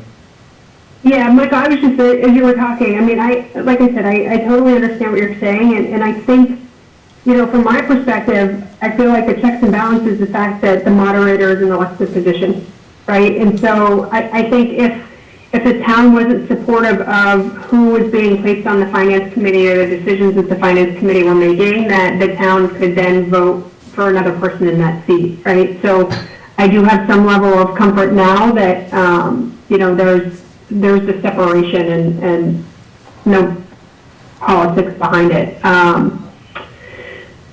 I was thinking of that as Jack was talking too. I mean, I understand both sides. I'm not quite sure where I sit on it. You know, thinking of when I first interviewed, you know, way back when for the planning board, I mean, it's a rigorous process for anyone who just wants to get involved in the town, right? And so I'd really hate to see people who are just like, you know, it's too much, like a conversation versus a formal process are very different. And you know, we've seen this across other public bodies too, so I'm not just saying finance committee, but, you know, we have a hard time getting people to volunteer. So that's probably my primary worry in making a change in the process. But I would like to know what some of the other groups think too. Yeah, absolutely. And I'm going to try to hopefully get some feedback on from there. But I guess I would challenge you on that. I would challenge both you and the chairman on that. We aren't having people come forward and even putting their name in with the moderator. How would the 5-person committee stop that process anyway? I don't see how it would. If somebody wants to be on the finance committee, they would put their name in just to the committee. It would be, and instead of the moderator just saying, yeah, I want that person on, and the only person on, it would be vetted by five individuals that are elected by the town. So I see this as, I see this as a safeguard to the most important committee, minus obviously the boards that we sit on, but the most important committee in town. I see this as a safeguard for that. And it's, you know, I don't have, don't get me, and Jeff, I don't, if this doesn't pass, it's not gonna throw the town out of whack. It's not gonna do this. I just think this is the right thing to do in town to ensure that it does, this position is that people on this team and that committee is never ever politicized. And it is kind of politics, and we've been resting on the town side where there's been some passion on the subject. We haven't seen it yet, but it could easily happen. And a 3-year period of a moderator there, basically to get that moderator out, I just would never want to see that. I see this as the perfect time to implement this because we're not in a political time one way or the other.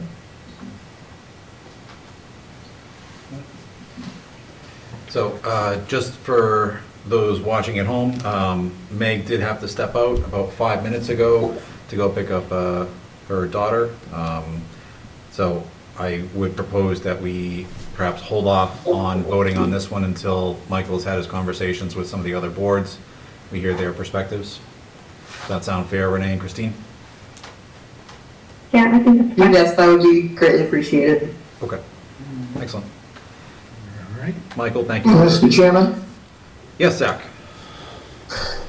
can I just say one thing on this? And I will not take an opinion one way or another, but more on the process, and maybe this is for Mike Units. I did notice this is on the agenda for the FinCom on Monday. And in my view, and I'm not sure if you run this by town council, I mean, it is really a conflict of interest for, I think, the finance committee to vote on the appointment of the finance committee. I think my view is to abstain at this point, but I'm not sure on the legality of any of this, of it coming before the Finance Committee on Monday. And I think it's something that the Select Board should move at town meeting if they choose so, one way or the other. Point of order, I'm not sure it is, Mr. Chairman. Yep. Comments on that.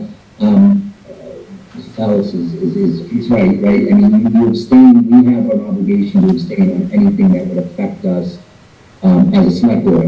As a select board. We were required to abstain on anything that would affect our position or we would gain benefit or not gain benefit from. So he has an excellent point on that, and I'm not trying to strong it on that. I mean, it is an excellent point. Yep. So I believe Mike has an outstanding email to town council on this topic, and with the agenda needing to be posted today for Monday, I'm assuming that it was put on as a safeguard in case she comes back and says that yes, it is appropriate. So, great question, great point, Zach. Thank you. We'll see what she says. Thank you. Have a good night. You too, sir. All righty. All right. On to 17. Article 17. Last time that I mentioned this article, it was brought up about the federal holidays. So town council amended the article, and it would say, by inserting at the end of the list, appearing in said section, the following: as well as any other day defined as a legal holiday by the Massachusetts General Court or United States Congress. Okay. Mr. Chairman? Yes. So, Mike, are there any holidays that the United States Congress has that Massachusetts doesn't recognize? Right now, That sounds like a stupid question, but I just legitimately. right now, not that I can think of. And the only reason it says the Massachusetts General Court and the Congress rather than the governor or the president is because, like, an example was that I think President Trump declared a federal holiday for all federal workers on the death of George Bush, I believe it was. And so if that had said in here, as declared by the president, people would want the day off. So it's really just the general court or Congress. I'm looking better off just leaving it the general court of the governor. That would be Massachusetts. I understand what you're saying, even if we did it the governor said, someone, is this too wide? I think that would be a federal legal holiday if it goes through Congress. Right. So right now, those are New Year's Day, Martin Luther King Jr. Day, President's Day, Memorial Day, Independence Day, Labor Day, Columbus Day, Veterans Day, Thanksgiving, this says that Christmas Day, and New Year's Day. So. Were you reading that, Jack, or did you just? 100%. Oh, okay. I'm like, man, you're getting every month. But it would be observation day, like days of observation, right? Would that be, we can do that. It would be bank holidays. Right. Yeah. Are you comfortable with this language? I am. I think I was the one that may have asked about the federal side of it, so I appreciate your follow-up, Mike, and adjustment on this. Yeah, I also think it's good because I thought we brought up like Juneteenth, it wasn't a federal holiday yet.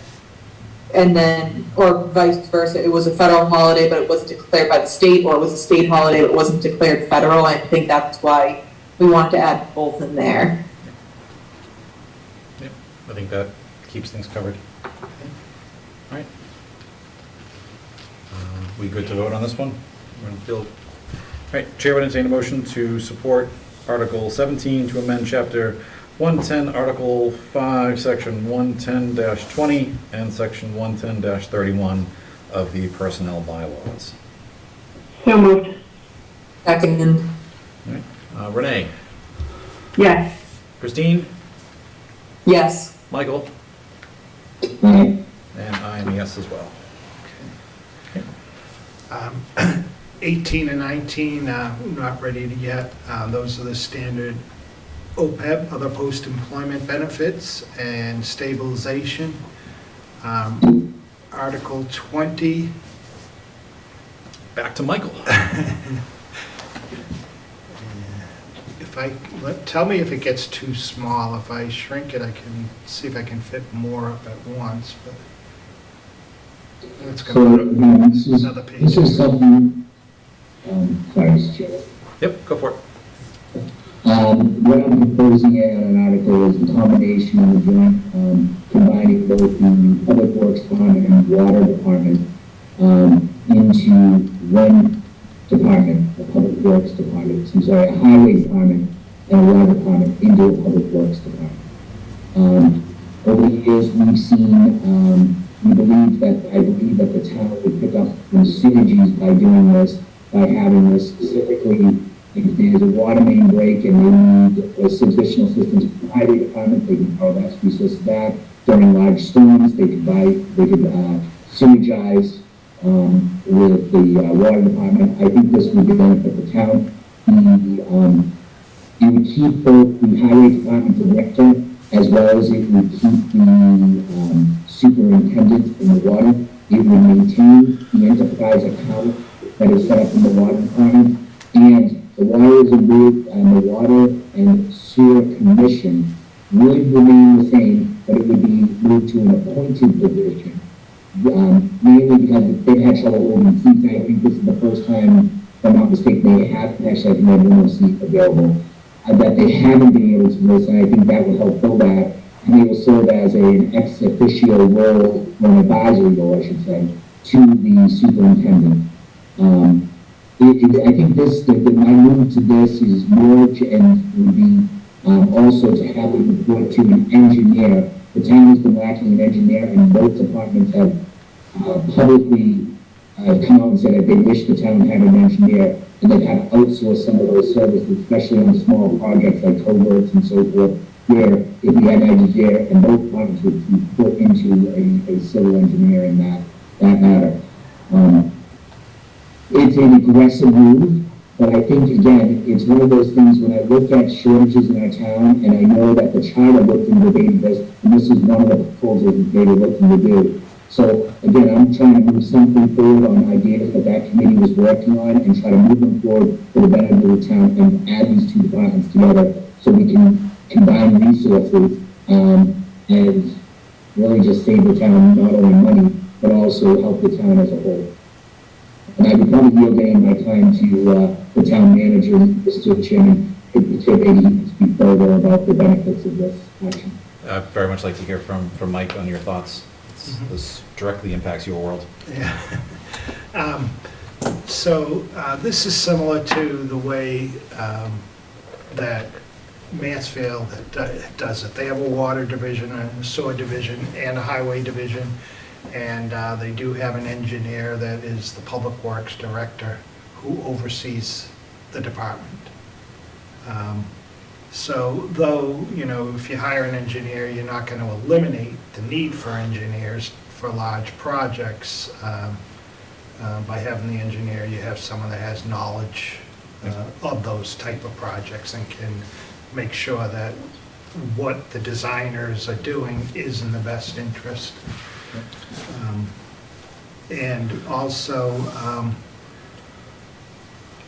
when you have a combined division, if there's a need to have laborers come and work for the water and sewer in an emergency situation, you can move highway workers over to the water and sewer division to work, and vice versa. Mr. Chairman, I'd like to just make two more points and then we'll pass it off to everyone.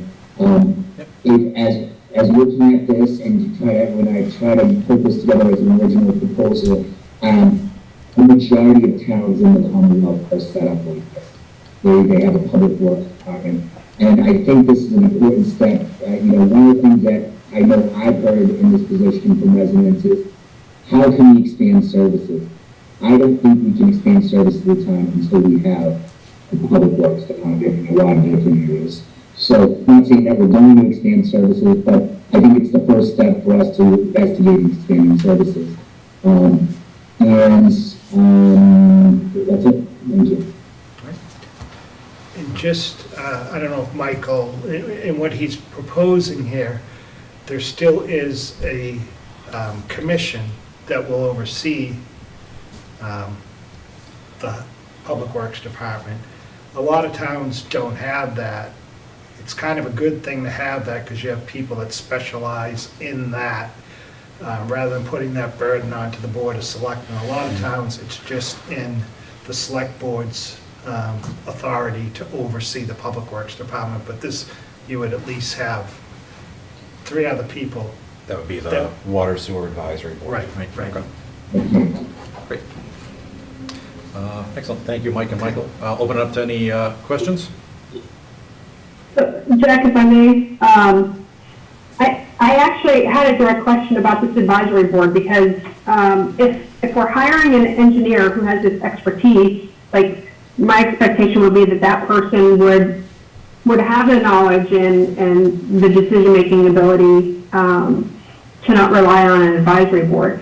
The other thing that, and I'm not against it, I'm just trying to understand what that advisory board does, because the other thing I can't tell from here is they're appointed, but are they appointed by the superintendent, or are they appointed by the town manager? How does that happen? They're appointed by the Select Board. Yeah, section C there. I'm sorry, say that again?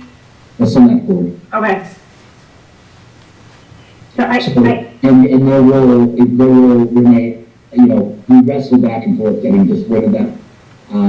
It may be something that we do later on down the road. It is not my intention to. I really want to propose it as an advisory board. I think the more people, especially during this transition, I think it is important. I think they play an important role right now. I just think that the structure is better for the town if these 2 departments are combined and we have a engineer who's overseeing this. We ran into this problem a little bit because, Keith, who does a great job for us, his knowledge, that culvert needs to be replaced. But the engineer basically can also say, yes, that's great, but be aware of this. You might be aware of some of the conservation concerns and so forth, and might make the work in conservation more easier as well. No, I'm not against it, Michael. I like the idea. I like the idea of having a public works director. I think somebody in Frank's position, for example, would benefit greatly because he needs to be like boots on the ground and more involved in what he's doing than some the other items going on that he has to deal with. I guess I just go back to the advisory board and I'm thinking of, the Water and Sewer Commission has always been one of those that has been very difficult to fill. Comments from people who I've gone out to say is their interest, it kind of goes back to the process. So I like that the process of the election and the formality is going away, but at the same time, what is the responsibility of the advisory board, and is there enough stake in the game, I guess, for people to be interested to sit on that board? And what are if we can't get anyone to sit, or it's one person, like, what does that mean? So those are the things that I'm thinking of, because as you were going through, it was making sense, and I was all on board until we got to the advisory board, and I wasn't quite sure what the intent was of it. I mean, I understand what you're saying, but like have more defined roles and responsibilities, even if you put on there temporary. Yeah, I know, I don't even want to do that. I want to keep it I want to propose it as a permanent position, because I'm hoping this.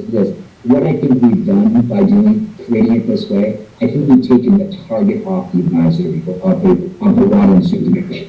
From my feedback, speaking to individuals, I'm trying to get people to run for that board for the last 4 years, 5 years. I've talked to people, and what they don't want to do is take all the responsibility of being responsible for Norton Water. By doing this, and by changing this format, I think it becomes more of an advisory role, just like the EDC is to the Select Board and the Economic Planning Department. I think you can get down to what really is right for the town versus I'm not going to be the one that's fully responsible for the groundwater, right? But they could advise on planning things. Right now, I know that the water and sewer advisory, I know the water and sewer commission's imposing a rebate program for filters in the house. This, for homes that are affected by groundwater. This may make it easier for them to implement programs instead of just running the day-to-day operations and that they only meet once every other week, right? So that's, I see them playing an active role in this, but I see us taking the target off of them and making it more of a friendly role because it's now a big board that has a professional manager and kind of going in that direction. That's how I envision it, and that's what I hope it turns into. Understood, thank you. Mike, I think this is more directed towards you. So what paid positions would this open and or eliminate? It would not eliminate any positions, it would open a position for a new DPW director. And I would, Okay, and the DPW director would work with the existing staff. would anybody's roles change? Like, would Keith's role change? Would anybody else's role, like, either modify for like a pay increase, or, I mean, I know we don't want anybody's role to decrease. I know it would take a lot of things off people's shoulders, I think. But I'm just looking at it from a financial perspective, because coming from somebody who works for a DPW, but it's a city, I'm just looking at that as we're a small town, we're not a city. Not saying it's a horrible idea, because it isn't a horrible idea. Just looking at it from a financial perspective, what's your opinion about it? I would think from a financial perspective, it's obviously going to be more money, because to hire an engineer, I don't know, I haven't even looked at what that would cost. I'm assuming you're looking in the area around $150,000 a year, but I'm just assuming that. Nothing set in stone. Feels But, about right. and then the other aspect is we'd have to look at where we're going to house that person. But other than that, I don't see the highway superintendent's position changing much, and I don't see water and sewer superintendent changing much. But they would have someone overseeing them. I guess if I can add a comment onto that as well. I think, Christine, from a financial perspective, I think that this is a huge benefit for the town, and just speaking, you know, if we have somebody in here who's an engineer and they have the expertise to properly oversee and manage projects, as well as take on these smaller projects that we're outsourcing to a third party, I think we have immediate cost savings there. Particularly when I think about the most recent project that was twice the budget that, or twice the expense is initially budgeted and presented to the town. I think if we had somebody in this position who had the time to actually look at that and oversee a larger scale project, not manage it day to day, but oversee its management, I think we probably would have saved ourselves some money right up front. Mr. Chairman? Yes, Mike. Agree with you. I think you're 100% right. I think the costs for an engineer, town engineer, as I kind of evaluated other towns around us, they're very, one, the salaries, as Mike said, 150, we're totally confident about 180. I think that's realistic. I think where you're going to see cost savings, and besides obviously proper management of projects and engineering costs, on big snowstorms, I think you're going to see synergies there, where you might be able to use two departments now that basically man hours there and overtime, where you might have before said, okay, you need the highway department to do double in a snowstorm. In a major water main break, you'll need the water department to do more. You might be able to find synergies just within the workers that we know there's going to keep cross training that's going to be done, but I think there's going to be some energy savings there as well. Mike, do you foresee any contractual issues with the staff, either within the water sewer departments or highway, putting them under one umbrella? I'm just thinking, on construction sites, people tend to get rather territorial if people intrude on their domain. I'm sure there would be some things to work out, initially, but, they do work together a little bit now, so, but. I was thinking too, Jack, to that effect, as Michael was talking about, using one for the other, like, that, if I remember correctly, the highway department has specific provisions based on, snow removal, the hours that they work, and what they get paid for that. So I think there are impacts, to Mike's point, that would have to be worked out, because I don't think it's as easy as we say it is. I don't think, and I would say, I apologize, Mr. Chairman. Yeah, of course. I don't think it's going to be, hey, we show up, this passes, the next day everyone's there's going to be some logistics of rolling these two together. I think we're going to see some challenges, but as a long-term for our town, I think this is long overdue. I think I just really do see some of the challenges we're going to do in both departments, the highway and the water department, would have been a lot easier if they had already been defined and had an engineer above them supervising it as supervising the project. And Mike, would it be possible to look into if this position for the engineer position funded at least partially out of the enterprise account for water sewer? It would definitely be. Okay.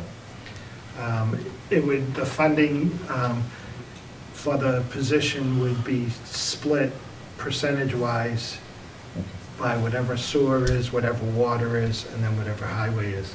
Okay, excellent. That's good to know that the full salary and benefits would not come out of the town's general fund. It would be a portion of that. Yes. Which makes the impact obviously much less. Correct. Yep. All right. Yeah, I keep hearing real positive things about the idea.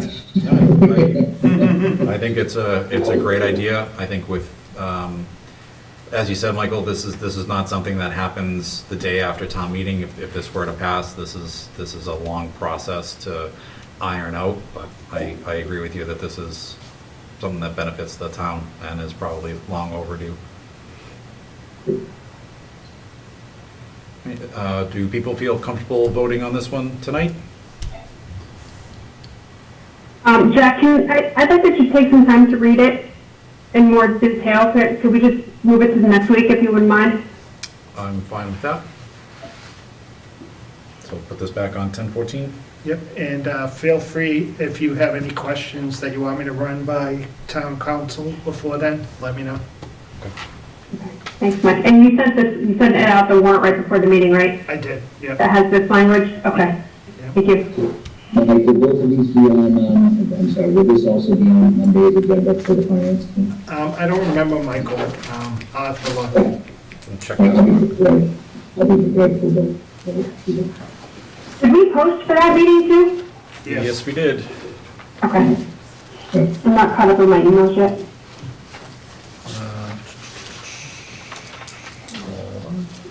Jack, as a PSA, I would encourage residents and anyone to, before reach out, if they have questions, to reach out to either Mike, myself, or any of the board members.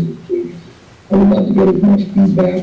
We've heard on both, not so much the highway department, but we've heard a lot of the last couple of years, we've heard a lot of feedback regarding the water department. And people, we're trying to do these ideas, what we think is right for town. But, someone may not think this is right for town. And I would love to hear the explanation why they, to maybe bring a perspective that we're not looking at. Okay. Is this something that you'd be interested in perhaps posting up on some social media, try to get some feedback from folks? Yeah, Jack, I was going to, but I was personally going to do it, but I would open to doing it. I was going to do it first, I guess, make it school. Yep. Not through the SelectBoard, but if you want me, I'd be glad to do it through the SelectBoard as well. Yeah, I think as an information gathering exercise, I think that'd be beneficial. However you choose to do it is fine with me. I don't have any. Yeah, absolutely. Perfect. And this article does not appear on the agenda for Monday. Okay. Thank you. All right. So Michael, good news. You joined at the perfect time because everything else is done. So is there any other business? Is there any other business to come before the board this evening? And I apologize, I lost my connection to the Zoom meeting. I can no longer see if anyone has their hand raised or if there's even anybody left in the Zoom. There is no hands raised. All right, with no hands being raised, the Chair would entertain a motion to adjourn.